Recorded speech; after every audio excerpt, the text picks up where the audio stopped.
SMITA DAYA. She's an Ayurveda expert, a nutritionist. She opened up a teaching kitchen called the Ole Oliva and has various certificates in Ayurvedic nutrition. So Smita, I won't say more. I'll just bring you on. So would you? Namaste. Namaste. Namaste. So today we're going to talk a little bit about Ayurveda, and we'll talk a little bit about the nutrition. We're mainly going to focus on indigestion and acidity. That's the topic that was asked of me to speak on. So that's what we'll do. I'll give you a brief introduction on Ayurveda and what the doshas are. And I'll be sharing a PowerPoint. So we can do that. But before I do that, let me just introduce myself. I'm from Lusaka, Zambia. I'm daughter of Shantilal and Ansuya Ben, also known as Savita Ben. We lived on Burma Road. It was the third house from Pareshi's house. And I left Zambia in 1976 to go to England, is where I did all my education. And then moved to the United States in 1981, I want to say. But I've lived here ever since, married my husband, who's from South Africa, and I do travel to Zambia. I'm actually supposed to take a trip pretty soon, so I'm hoping to connect with some of you that are still in Zambia that are on the Zoom call. But let's get started. I'll share my PowerPoint. And then just tell me if you can see it. Kalabin? That's fine. Yes, we can see it. This is okay? Yes. All right. No, can't see. Yes. Can you see it now? Yes. Okay. Yes. Awesome. So let's talk a little bit about Ayurveda and what Ayurveda is. I'm not sure how many people are online on the Zoom call and how many of you have actually kind of gone a little bit into knowing what Ayurveda is. It is a sister science of yoga. It is basically a science of life. It is a practical science, and it's an individual science. Basically, what it says is the 5 elements that are outside, being the space, the air, the earth, the water, and the fire. They're also inside our body. They're in our energy. They're in our bodies, food, minds, everywhere. So what's outside is inside our bodies.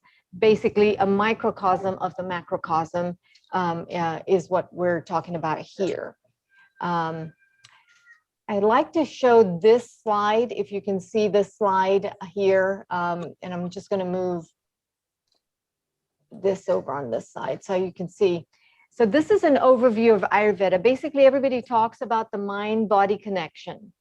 What is mind-body connection?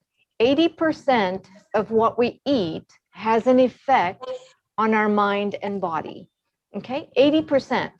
So, when people say I've exercised, or when people say I've gone and done yoga or Pilates or cardio, that's not enough, because 80% is food, and food does have an effect on your temperament.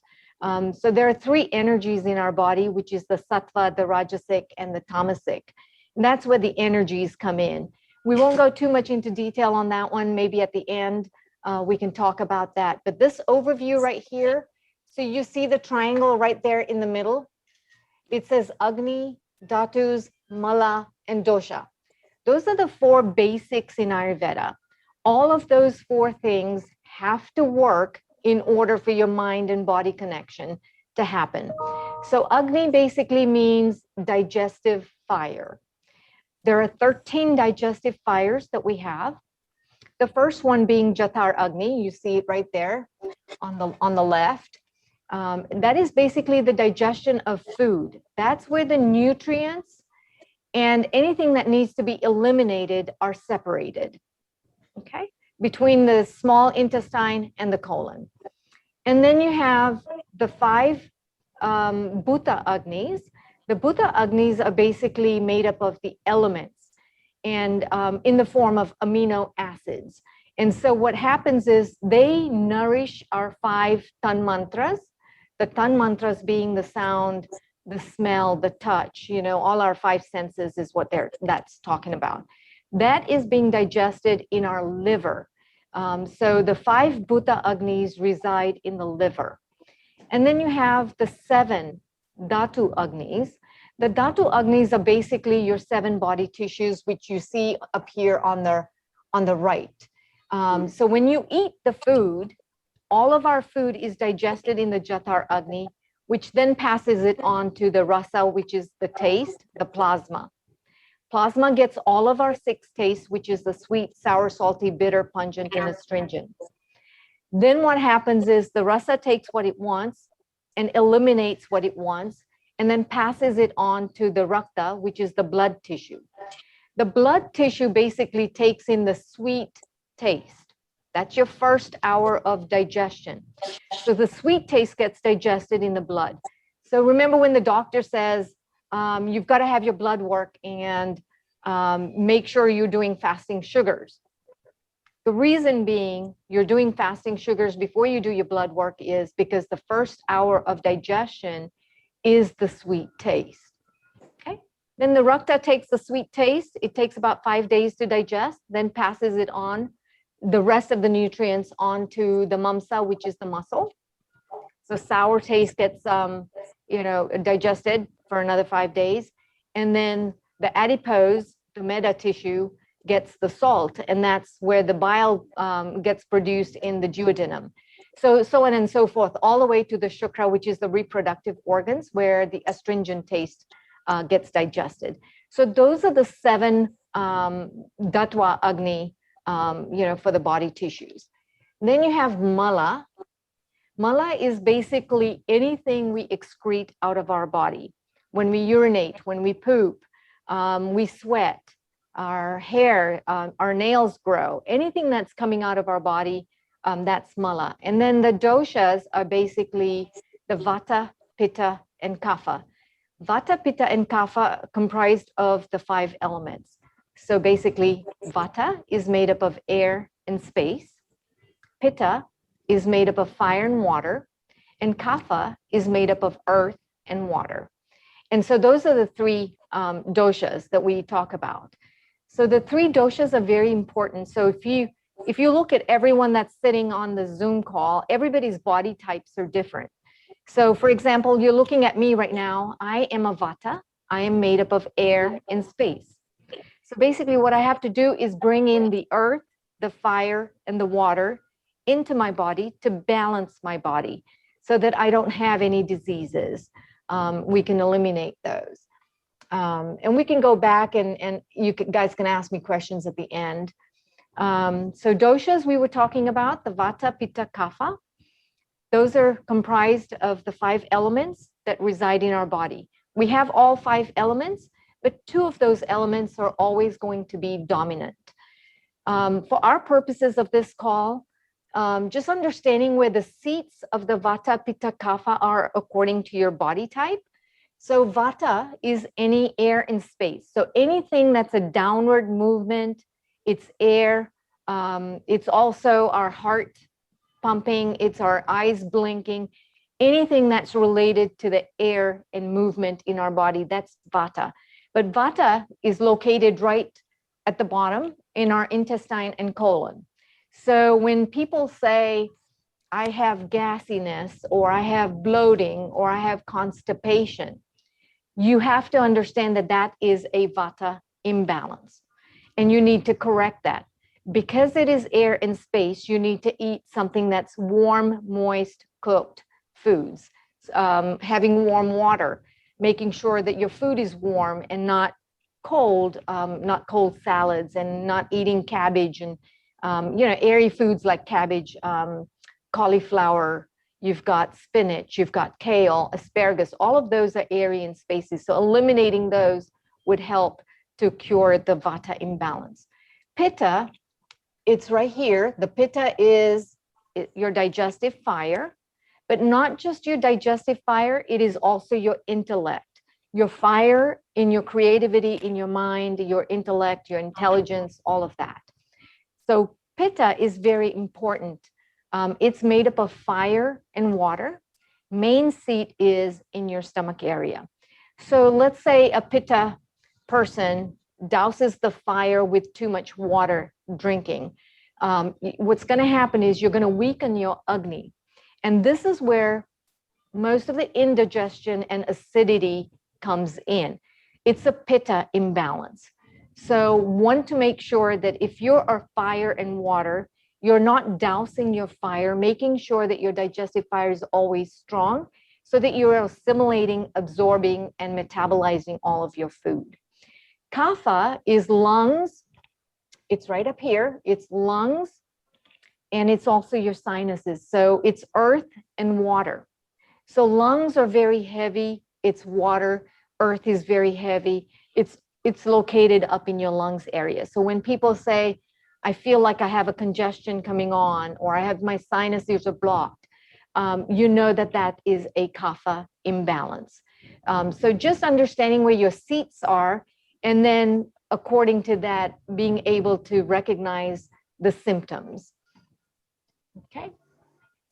All right. So vata basically is associated with any movement in our body. It's comprised of space and air. It governs anything that we are, our movement, like our heart pumping or our blinking, any movement of between muscles and tissue movement, pulsation of the heart. When vata is in balance, they're the most creative people. They are most flexible, but when they're out of balance, it creates anxiety and fear. Pitta dosha controls your digestion, your metabolism, energy levels. It controls your body temperature. So very important. Pitta is very important. We all have that. But just making sure that your digestive fire is very, very strong at all times in order for you to assimilate and absorb and metabolize. It is the principle of transformation. The Pitta people tend to be very understanding. They're the most intelligent leaders. But when they're out of balance, it arouses anger, hatred, and jealousy. Kapha basically governs our skeletal structure by controlling our body immune system. It provides strength and stability. In yoga, it provides us with groundedness. It controls our weight management. It lubricates our joints and moisturizes our skin. They're the most loving and forgiving people when they're in balance. But when they're out of balance, it leads to attachment and greediness, dullness. They don't want to do anything. So that's a kapha imbalance. But just recognizing where these three doshas are and how they affect our body. Okay, so let's talk a little bit about Agni. Agni is digestive fire. It means a spark, digestive fire, not just as far as food is related, but also our intellect. How can we keep that going also by doing the mind-body connection with enough exercise and the right kind of foods that go into your mouth?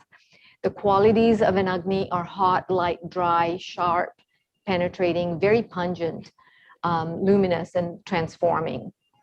So the functions of the Agni are to make sure that you're absorbing, you're assimilating, metabolizing, you're digesting, your perception, not just your perception, but also your taste and touching, hearing, your clarity. Are you foggy? Are you thinking straight? Alertness, your regular appetite.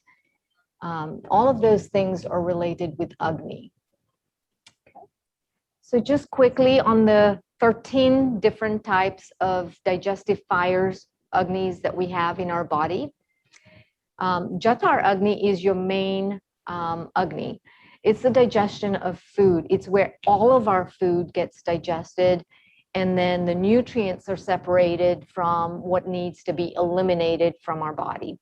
And those are broken into very small particles so that they're going to be then passed on to the Bhuta Agni, and then what needs to be passed on to the Dattva Agni. Jatar Agni is basically categorized as 4 different Agnis, and we'll go through that in the next slide. Again, the Bhuta Agni we talked about, it's at the cellular level. It nourishes our Tan mantras, the 5 senses, and it also helps to manifest the liver enzymes in the form of amino acids. Okay, and then the 7 Dattva Agni. The 7 Tattva Agni is basically tissue metabolism. So if you want your ojas and your vitality and virility, these 7 Tattva Agnis need to make sure that they get all of those 6 tastes that we talk about: the sweet, the sour, the salty, the bitter, pungent, and astringent. And the way I've said it, in the same order, they are digested by each of those tissues. So it's in the same stacking order. So making sure that you have all of those 6 tastes at every single meal, and you're not overdoing it on one or the other. It should be in balance. And we talked about the 6 tastes and augmenting and extracting, I think, in one of our other Zoom presentations, cooking demos. This is kind of related to that. Okay. All right. So the 4 different types of Agnis that are categorized within Jatar Agni. Sama Agni is basically balanced Agni. That's when you are digesting your food completely, everything is working well, and you're nourishing your body, and you have no other issues. Visham Agni or Vishama Agni is associated with Vata dosha. Vata dosha, basically, that is when you have gassiness, constipation, you have dry skin, cracking joints, sciatica, you can't sleep, insomnia, receding gums, you have muscle spasms, cramps. All of those are related to the Vata dosha and the Vishama Agni. Okay, how can you kind of soothe that imbalance? It can be soothed by eating more clear foods such as broths, soups, also adding a lot of ghee to your food. Ghee is supposed to stoke your Agni, and it's one of the purest form of fat. Tikshna Agni is Pitta related. You get dry throat. If you have a Pitta imbalance and your Agni is imbalanced by that, you start to get heartburn, you'll get acid indigestion, gastritis. If you're belching, you'll be belching out sour smells. All of those are Pitta imbalances. You also, with this type of imbalance in the Tikshna Agni, you will also get psoriasis, eczema, itchiness in your skin. How can you take care of that? By eating cooling foods such as fennel seeds. You can add meat teas to your diet, and adding some fruit smoothies. Making sure that if you're doing your fruit smoothies, that you're not mixing it with other foods, like vegetables. So if you're doing a fruit smoothie, the fruits have to be eaten by themselves, not to be mixed with any milk or any other vegetables. Otherwise, it's going to cause more sourness in your body and more acidity. And then the Manda Agni is associated with the Kapha dosha. Kapha dosha imbalances, some of those are, you get lots of colds, coughs, congestion, sinus issues, allergies, thyroid issues, hypertension, diabetes is related to a Manda Agni imbalance. How can you bring it back to balance? By eating 2 or 3 smaller meals throughout the day, and making sure that you're adding in some spice. And spicy, but I don't mean like burning your gut, by just adding a few spices, like maybe a little bit of ginger, maybe a little turmeric, maybe cinnamon, those kind of spices, not adding in stuff that's going to burn your gut. Okay, that's how you can correct that. All right. What are some of the imbalances emotionally and mentally associated with these indigestive imbalances with these doshas? So the Visham Agni, it's also related to the Vata dosha. You tend to get more of the nervousness coming in, the anxiety, fear. You feel very lonely. You feel very isolated. With the Pitta, it's the Tikshna Agni. If it's imbalanced, obviously the anger and the hatred comes in. You become very judgmental and start comparing with other things or other people. Manda Agni is related to the depression, attachment, grief, greed. It's also death, it's inertia. So that's associated with the Manda Agni imbalance. So making sure that you are taking care of each of those Agnis to make sure that they are strong. All right, so this slide here right now talks about how each of those different Agnis, the 13 digestive fires that we have. So the main digestive fire, if it's not working well, that breaks down your foods into smaller particles and making sure that nutrients are separated from waste. And if it doesn't work well, it'll start producing ama, which is toxins in your digestive tract. Okay. If you look at the second one, it's the elemental fires. The second one is right here.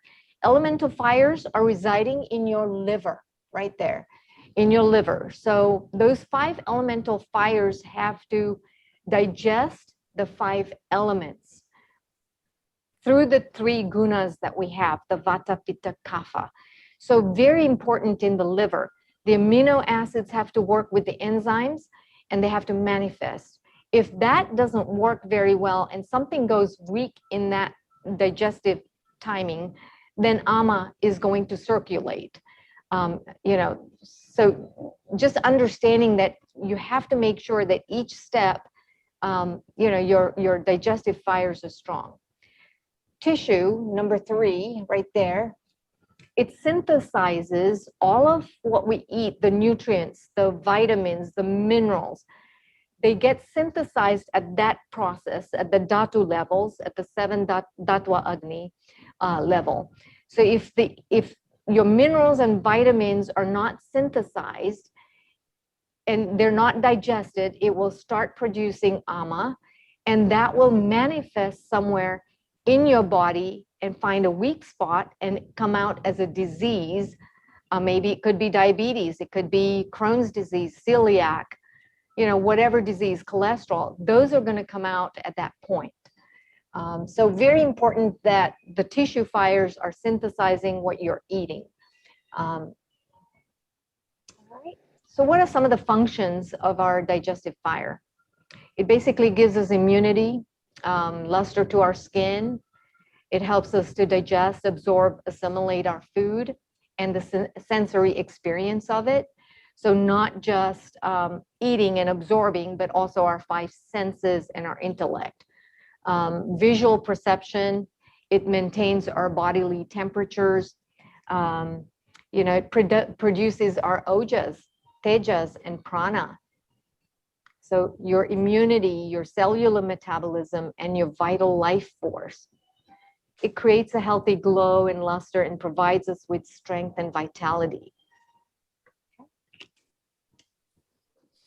So some of the root causes of indigestion: consumption of incompatible foods, such as bananas with milk.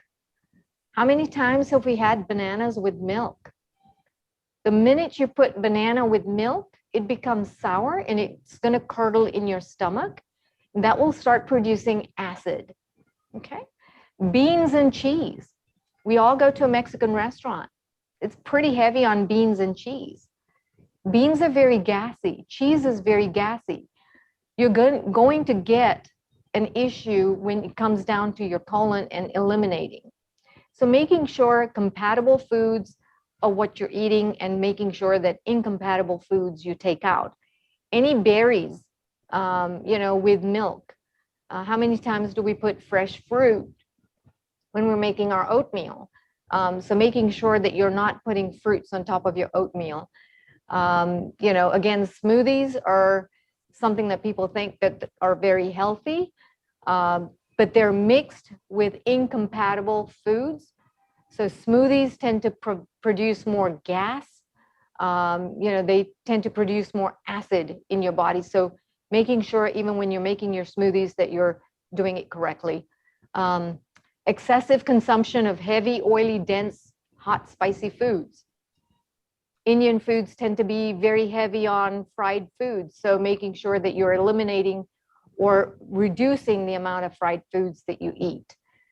Caffeine, alcohol, smoking, overconsumption of that can cause indigestion. Emotional eating. So, making sure that you're not eating when you're upset. walk away from the kitchen if you're upset, because you're not going to digest that food at all. It will just become ama toxins. Anxiety will cause indigestion. You know, when we're excessive thinking, when we take on too much stress, you know, our head is digesting and not our food. So making sure that, you know, clarity comes in at that point. And suppression of natural urges. If you need to go to the bathroom, go to the bathroom. If you need to burp, make sure you burp. And making sure that you sleep. You know, lack of sleep can also cause indigestion. And if some of you are on medications, making sure that, you know, even different medications can interact with each other. So there are certain side effects from the antibiotics or the medications that can also give you acidity and indigestion. Okay. What are some of the signs of an imbalance? How can you recognize these symptoms? Okay. When food doesn't get digested, it causes ama. Ama can find a weak spot in your body somewhere. It will manifest, and when it's ready to come out as a disease, it will come out as a disease before you even think about it. So making sure that your food is completely digested and not remain as ama in your body. So when you're feeling low energy or heaviness or fatigue, when you're feeling nausea or headache, you know, you start smelling your breath, you know, and sourness comes out, you know that there's indigestion there. Constipation or diarrhea, you know, weight loss, extreme weight loss or gain, that's a sign of an imbalanced Agni. You know, some of the signs are gassiness, bloating, again, constipation, hyperacidity, loose stools, feeling tired all the time or mentally foggy after meals. Emotional disturbances, some of those are fear, anxiety, confusion, lethargy, depression. Agni in your body weight. So if you have a low Agni, you tend to pick up more weight. If you have a very high Agni, it decreases, you lose a lot of weight. And if your Agni is strong, and by that I mean like you should be hungry when it's time to eat. You should not be eating when you're not hungry. A strong Agni will tell you that it's time to eat now and I'm hungry. That way you can maintain your body weight. Digestive fire, making sure that you look after your digestive fire. If you have a low digestive fire and then you eat on top of food, all it's going to do is it's going to become toxic and not digest. So that is definitely going to be somewhere where it's going to find a weak spot in your body, and toxins are going to start generating. Your channels are going to start getting clogged up and they'll get blocked. So making sure that your digestive fire is always strong. Okay. Overloading. Okay. Making sure that your stomach is at 2/3 capacity. Do not overeat. How can you tell when you need to stop eating? At the first burp. If you burp, you know, at the first burp after when you're eating, that tells you that now you need to stop eating, because you need to have 1/3 of your stomach with air. That way your food can churn and mix with the saliva and the proper digestive enzymes, so that they can, you know, go to where it needs to go to with the Bhuta Agni and the Jatar Agni and the Tattva Agni. So making sure that you stop eating at the first burp. Another way to think about, if you're conscious and you're practicing it, how to tell that you need to stop eating is, if your right nostril is blocked and it moves to the left nostril, and now that is cooling down, because remember, sun and the moon, sun is on the right side of our bodies and the moon is on the left. So cooling starts beginning on your left nostril, and when that happens, if you see that the blockage has come to the right, from the right to the left, then you need to stop eating, because that tells you that your digestive fire is cooling down. Okay, and Kalaben, I'm sure you can relate to that because you do yoga with the left and the right. Yeah. Very much. Yeah. Sip on your water gradually. Don't sit at the table and then have a whole glass of water sitting there so that you can drink the water while you're eating. Either have a half a cup before you eat your dinner, maybe half an hour before you eat your dinner, or half a cup after your dinner. But sipping on your water, a quarter cup of water every half an hour is the best way to keep yourself hydrated. Water is so important because let's talk a little bit about water, because water can become acid in your body. And if water does not digest well, it can become arthritis in your body as well, in your joints. So water is acidic. What happens is when you take water from the tap and or the fridge and you drink that water, it takes 6 hours of digestion. And remember, our grandmothers and our mothers used to tell us, boil the water and drink boiled water. There was a reason for it, because now what happens is water is made up of water and earth. When I heat up the water, I'm adding in fire. When it starts boiling, it adds in the air. So now I have the air element.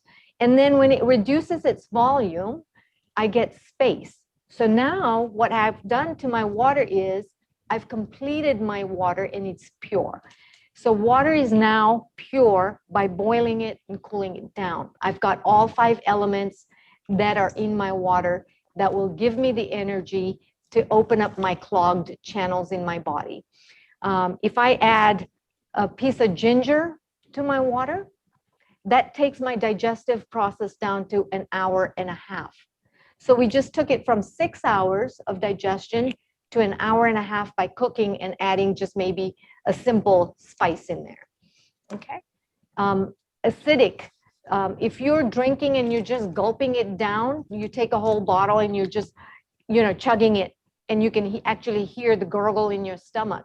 What happens is your esophagus and your stomach lining gets wore out over a period of time. And so that will create a lot of acidity in your body. So remembering that the water can become acidic and can cause a lot of diseases if the water is not digested. So digestion of water is very, very important. Okay. Acid reflux. So, according to Ayurveda, acid reflux develops when there is a lot of heat energy within our cells. It is also known as pitta. So when pitta becomes imbalanced, you start getting the hypertension, you get the heartburn, you get the acid reflux, you start belching out sourness, all of those things start happening. Acid reflux develops when there's heat energy within our cells, which becomes imbalanced. When we consume pitta aggravating foods like vinegars, citrus juices, tomatoes, anything that's acidic can aggravate a pitta imbalance and cause the heartburn, especially if you are a pitta person made up of fire and water. Fire and water is very acidic. So making sure that you're reducing those kind of foods so that you're not imbalancing. Stress, irregular eating patterns, sleep deprivation, taking in a lot of painkillers or antibiotics can also create a production of heat toxins, which can lead to heartburn. Okay. Solutions for acid reflux. During a pitta period, your digestive fire is the strongest. So let's talk about planetary circadian. So planetary circadian, the sun is at the strongest at 12 o'clock. Our digestive fire is the strongest at noon. So that is the best time to eat a heavy meal. In the evening, the moon comes down, and so your body's shutting down, and you're not going to digest your food at night as well as you will digest at 12 o'clock in the afternoon. So making sure you eat lighter foods at night and a heavier lunch.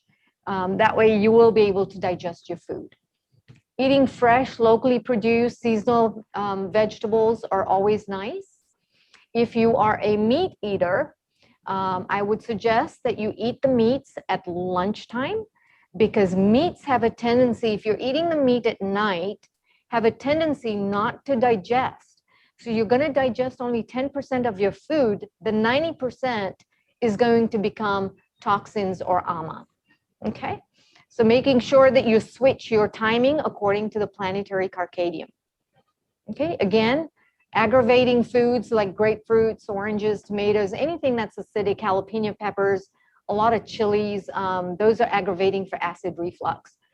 Try and avoid stress and anger. You know, make sure that you have 2 hours before you sleep. Get done with your meal at least by 7 o'clock, 6 o'clock or 7 o'clock at night. If you eat beyond that, it's going to become ama. It will turn into toxins.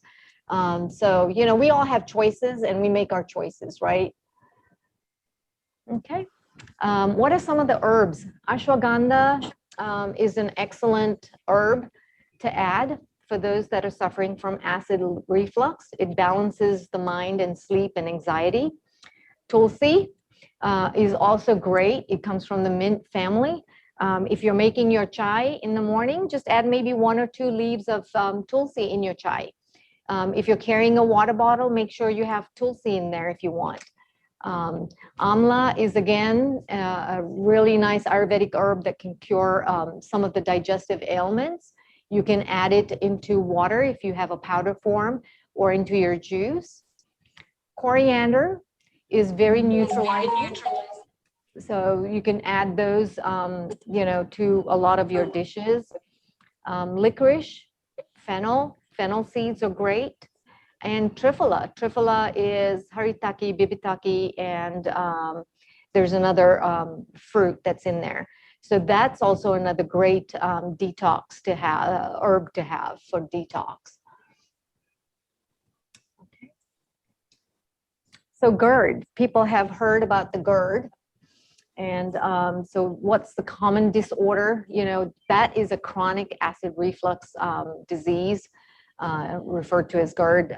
You eat regularly sensible sized meals, not overdoing it on your plate, making sure that you're decreasing the intake of alcohol and caffeine. Avoid eating before bedtime. Because remember, you're only digesting 10% at night, the 90% becomes toxin. Okay. And lose weight if you have to lose the weight. Lose a few pounds, you'll feel better. Avoid foods that are known to trigger the reflux, anything that's acidic.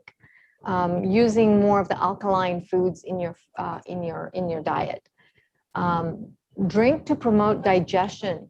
Just a 1/4 cup of water, sipping on it every half an hour can help you. You can practice stress reduction by doing meditation or yoga, making sure that that happens. And then before you eat, you can do some pranayama. And maybe Kalabin can jump in if you want. It's called also the Nadi Shodhana, which is the alternative nostril breathing, where you put your thumb on one side and you breathe through one side and then release it through the other side. And that would also help you to control how much you eat and how the food is going to digest it. Remember, on the right side, it's the yin and the yang if you're looking at yoga. The yin and yang, the moon side is very cool, receptive, and passive. And the sun side is going to be very dominant in energy. You know, it's very active because it's the sun side. Kalabin, do you want to just do a quick, maybe a demo on Nadi Shodhana, or do you want me to? I think next time you're doing such a good job, I don't want to take you out of your rhythm. Okay, so you basically, you put your thumb on one side of your nostril and breathe in. Hold it, and then you're going to release it. Close the other side nostril and then release it through the one side that's open. So you'll do that about 3 or 4 times, making sure that you hold your breath at 4th breath. That's a really good practice before you eat, because that helps you to control how much you're going to eat and how much you're going to digest. Very, very important. Okay. CCFT, those of you that want to eliminate some of the toxins that have already accumulated in our body over a period of years, coriander, cumin, and fennel is an amazing detox tea in Ayurveda that we use every single day. You can do that in the morning or in the evening. So if you're doing coriander, cumin, fennel, it's a teaspoon each per, of each of those spices. And then all you're going to do is in a regular pot, you're going to make your tea, strain it out, and then you drink that water. Preferably warm sipping water. Don't have that when it's cold. Make sure that you're having that when it's warm. Helps you to reduce some of that bloating and inflammation that comes in your body, and helps to break down the undigested ama that's been sitting there for a while. Okay, and just a few guidelines. Saying a mantra or a prayer, making sure that you eat in a quiet environment, making sure that there's not too much noise or TV or a movie or social media going on when you're eating. Having to recognize all of those 6 tastes is very important in your body.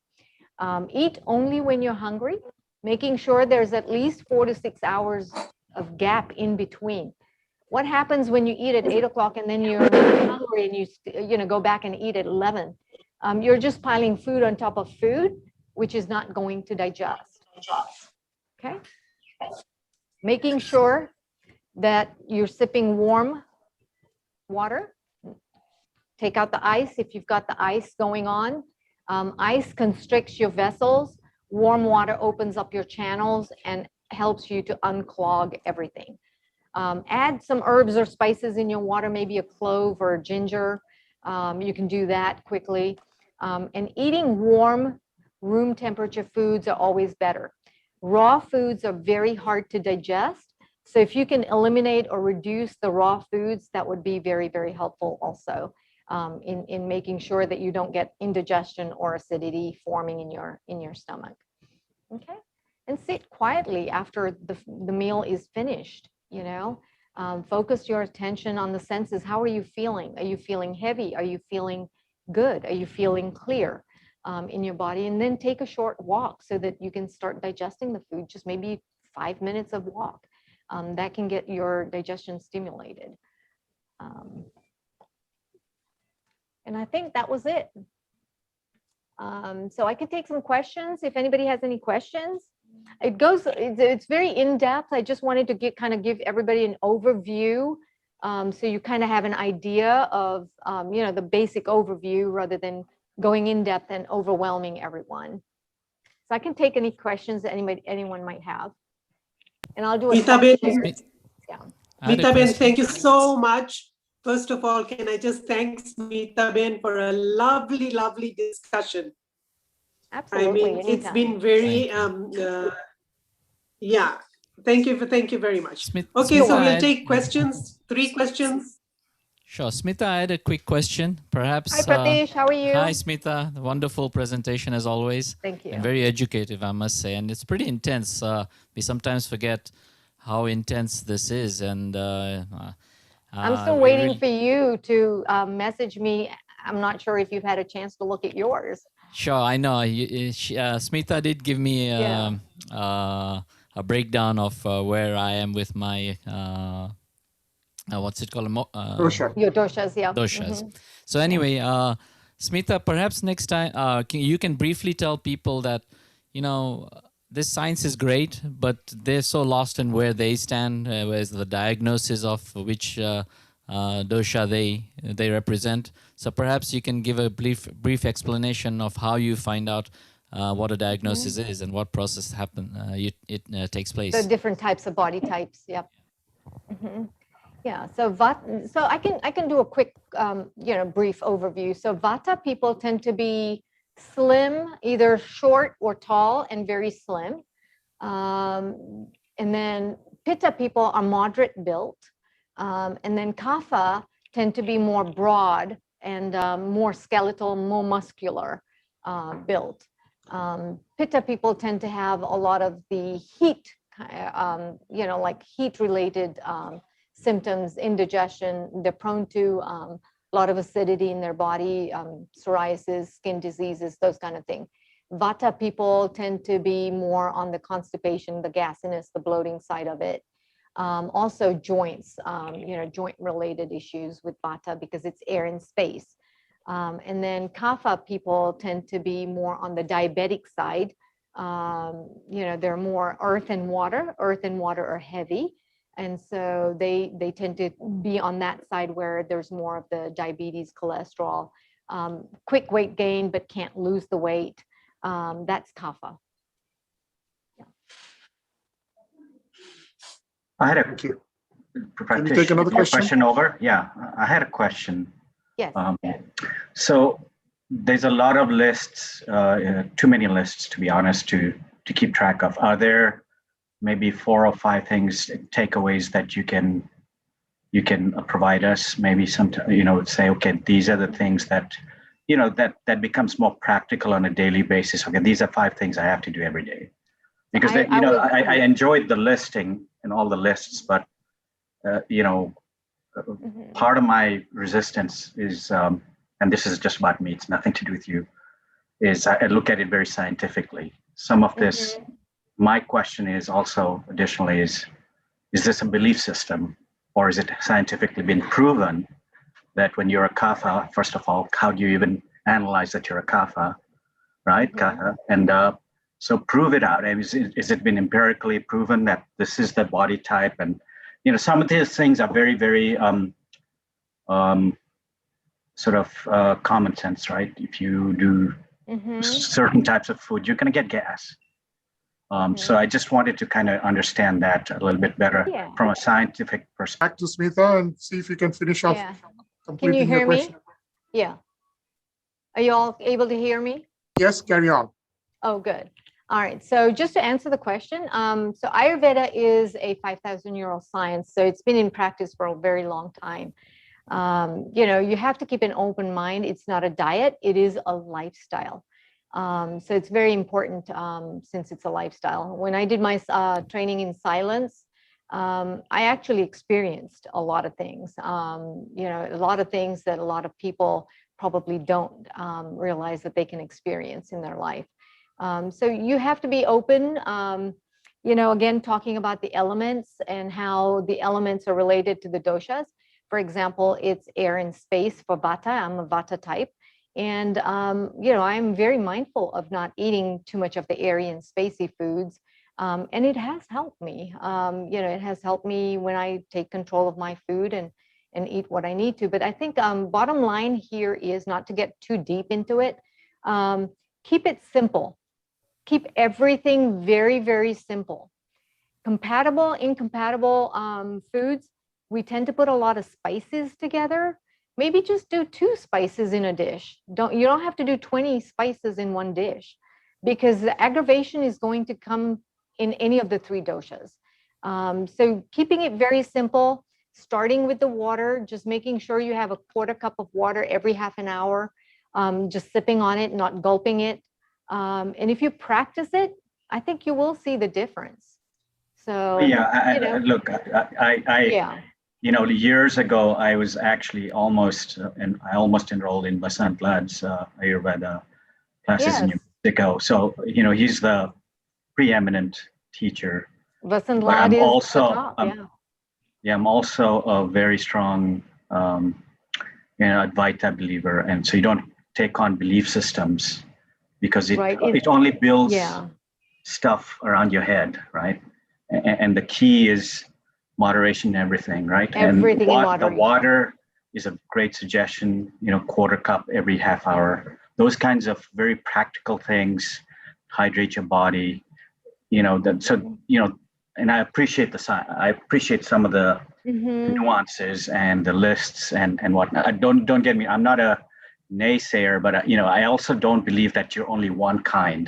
I think depending on your lifestyle, what you eat, you could be all 3. No, but you're right. So you're talking about prakriti and vikriti. So prakriti is what you're born with. Vikriti is what is your current imbalance. So you might not have this imbalance that I have today. You might not have it, you know, a week from now. So your imbalances are going to change as you age, as we grow. Depends on the environment and geographical. So if I'm going to a different country, geographically, environmentally, the food, everything is going to be different. So my imbalances will be different. So you're right. Yeah, it's your Vikriti and Prakriti, but you want to be close to your Prakriti as possible, as what you were born with. But yes, simple things. Eating a simple khichdi is the best thing that you can do to reset your digestive gut. Just eating very, very simple foods. I love khichdi. So yeah, just eating very, very simple foods, making it very uncomplicated with spices, making sure that you're not eating too much of the fried foods. And I think that's all common sense, that we know what things aggravate us and we know what things are not good and what are good for us to put in. Basically, plant-based whole foods, anything that's alive, plants are alive. I've got a few things right here. Gives you life force. Those are the best foods to have. So everything in moderation, switching out your times. If you're a meat eater, nobody says don't eat the meat. You can eat the meat, but changing it out to lunchtime rather than eating it at night. Those are common sense, practical things that you can, people can probably incorporate in their everyday life. Can we take one more question? One more last question. Anybody? If you could unmute yourself and ask the question. Yeah. Okay. So they can still ask me questions, but I'm going to do a quick demo real quick. To build your ojas and vitality, we have some medjool dates right here. And I have some almonds that I soaked and sprouted and then took the skin off. And I've got some warm milk. If you cannot do whole milk, you can easily do almond milk or coconut milk here. So with the milk, so this is called our date shake. A lot of people are doing smoothies, which have a lot of incompatible combinations. So for the date shake, what we're going to do is I've got some cardamom here. I'm just going to put a pinch of cardamom. Again, not too much. This is ground cardamom. And then we've got some cinnamon right here, Ceylon cinnamon for the sugar fix. Just a little bit is all you need. That's it. We're going to warm up the milk, which I did already before, but let's go ahead and get this just going real quick. And then all you're going to do is take your blender, your food blender, liquidizer, whatever you want to call it. I've got medjool dates that I pitted, so make sure there are no pits in there. Medjool dates are the best. They're big, they're soft, they're easy to digest. You put all your almonds in here. And then warm milk with the cinnamon and cardamom. Okay. And then you'll just blend it all together.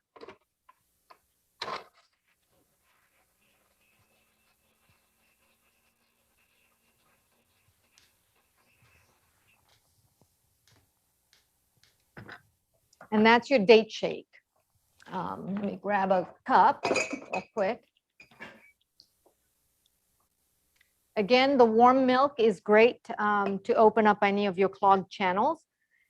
And this is a great shake to have when you have, if you're feeling low energy and you don't have the stamina to do things. This will give you that immediate boost, immediately. Delicious. Oh my gosh. Thank you. Absolutely delicious. And then Mother's Day is coming. So just quickly here, I've got everything ready. We're just going to do a quick beetroot and citrus salad. So I've got red beets right here. I just boiled them in water. That's all you need to do to bring the prana back alive. It is earthy food, so this is kapha. So if you're kapha, just everything in moderation. So we're just going to plate some beautiful beets in different places here. And I've got some golden beets, again, steamed. Can have a really healthy salad without any fluff. Okay. And then for citrus, I've got some blood oranges and regular oranges. So you could do blood oranges. You could do a regular orange. there. And then if you wanted to, I've got avocados in here as well. So you could do an avocado or two or three slices in here.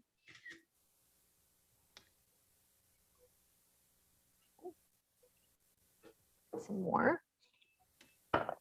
And we've got some toasted hazelnuts. Okay. You can do pistachios in here. That would also be really, really nice. And then I've got some microgreens. So you can do microgreens, you can do sprouts, alfalfa sprouts. If you wanted to just do a little bit of a salad mix, you can do a salad in here. Salad greens. And I've got some baby romaine, but I'm going to do sprouts in here. And for my salad dressing, it's a simple olive oil. I've got blood orange olive oil with Lambrusco vinegar. No salt, no sugar added. And there you have it. You've got your beautiful beetroot and citrus salad with avocados. And then edible flowers are always something that I have in my kitchen. Those you can eat as well. So for Mother's Day, you know, what a nice brunch if you can do this for your mom. Okay. Lovely. Right. Thank you for that. What is the deal with eggplant brinjals? You What can is have your eggplant? It's a nightshade.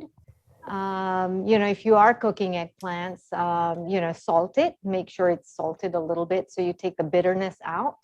But in Ayurveda, we don't use too much eggplants. No, More than nightshades. that's Yeah. what I understand. And can you explain why it's harmful? It's tamasic, so it's dark. It brings dullness to your body. So it's very damp.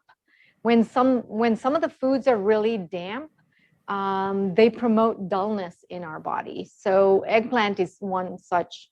Mushrooms are another one as well. So you know, when they're in a really damp place, it's not good for your body.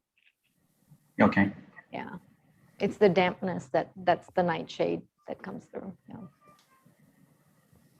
But we talked about the rajas, the tamas, and the sattva. So that would fall in the tamasic.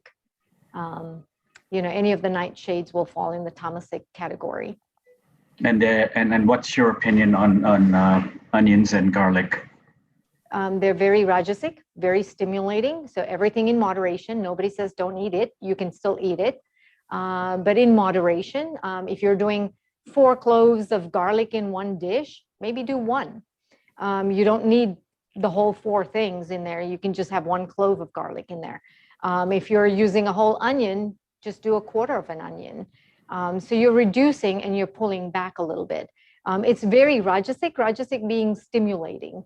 So it stimulates your mind, and it's very aggressive, right? So it's like, go, go, go, go, go. I need things done like yesterday. Yeah. Yeah, I've studied quite a bit of Ayurveda, but I'm not an expert by any means. Yeah, it's rajasic. So you want to be between the rajasic and the sattva. We need all 3. We need the tamas to get us up in the morning. We need the rajasic to get us going. And then we need the sattva to be happy and content. But making sure that your foods are mainly concentrated between the sattvic foods and the rajasic foods, mainly on the sattvic, you know. Mm-hmm. So because of chai and the coffee and all of those alcohol, the wine, that's going to come in the rajasic category. Yeah. So in a summary, you find the mushroom, which you mentioned earlier, if you eat in moderation, it's still possible to eat. Everything in moderation. Yeah. Yeah. Thank you. It doesn't, Ayurveda is not a diet. It doesn't tell you to take out a few things or add a few things. Everything in moderation for everyone. You know, you can still have a really nice, healthy lifestyle without, you know, a few of the diseases that you really don't need. But just making sure that what we put in our mouth, you know, you understand what the effects are going to be. So let's say I have too much of the wine today, or I'm having too much of the barbecued meats today, that you will understand what the consequences will be. You know, it's nice to have that taste for that first, you know, tongue and touch taste thing going on, but what happens after, you know, half an hour after, you're going to be very lethargic with a few things that you eat. So yeah, just understanding what happens to your body, because we're all different. So everybody's bodies are going to, you know, take it differently. Results will be different. So Lovely. Thank you.